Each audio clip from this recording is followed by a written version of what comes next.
வணக்க நேயர்களே, நம்ம இன்றைக்கி பார்க்க போகிறது தண்ணீர்.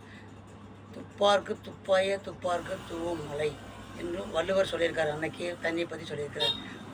உண்பவருக்கு உணவுப் பொருளாகவும், உயிரினங்களுக்கு உணவாகவும், மரம் செடி கொடி எல்லாத்துக்கும் உணவாகவும் தண்ணீர் தேவைப்படுகிறது. அத்தகைய தண்ணீரை பற்றி தான் இப்போ சொல்ல போகிறோம். நாமெல்லாம் தண்ணீர் ஒரு வீட்டுக்கு போனால் விருந்தாளி வந்தோன்னே வாங்க முதல்ல தண்ணி குடிங்கன்னு தண்ணி தான் கொடுப்பாங்க. ஆனால் அந்த மாதிரி தண்ணியே இப்போ கிடைக்கிறது ரொம்ப சிரமமாக போகுது. என்ன வச்சிங்களேன், பாருங்கள், தனியார் நிறுவனங்கள் ஆரோ வாட்டர் போட்டு பாருங்கள், 20 லிட்டர் கேன் போட்டு விற்கிறாங்க, லட்சக்கணக்கான போட்டு போட்டு விற்கிறாங்க. வேறு படி பாருங்கள், 1 லிட்டர், அரை லிட்டர், இந்த மாதிரி குடிநீரே பேக்கெட் போட்டு விற்கிறாங்க. இதேமாதிரி போட்டு விற்றா நிலத்தின் நிறவும் ரொம்ப பாதிக்கப்படும். அன்றாடம் காட்சியால் தண்ணிக்கு என்ன பண்ணுவாங்க?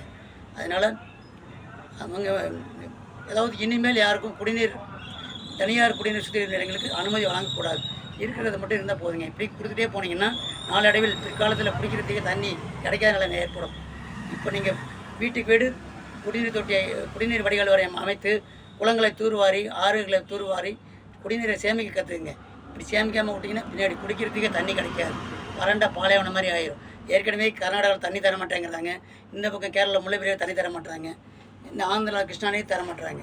இப்படி 3 பக்கமும் இப்படி தண்ணி தரணும். இப்போ நம்ம தான் இங்கே போய் ஏற்றுக்கணும். நம்ம தான் எல்லாமே இந்த மாதிரி ரெடி பண்ணிக்கணும். குளங்களை தூர்வாருங்க, நீர்நிலைகளை மேம்படுத்துங்க, நீரை சேமிங்க, தண்ணீரை வீணாக்காதீங்க. இப்படி வீணாக்குனீங்க அப்படின்னா பிற்காலத்தில் நீங்கள் தண்ணீருக்கு அலைய வேண்டியிருக்கும். பிற்காலத்தில் ரொம்ப சிரமம். அதனால் நீரை அதிக சேமிங்க, வேஸ்ட் பண்ணாதீங்க.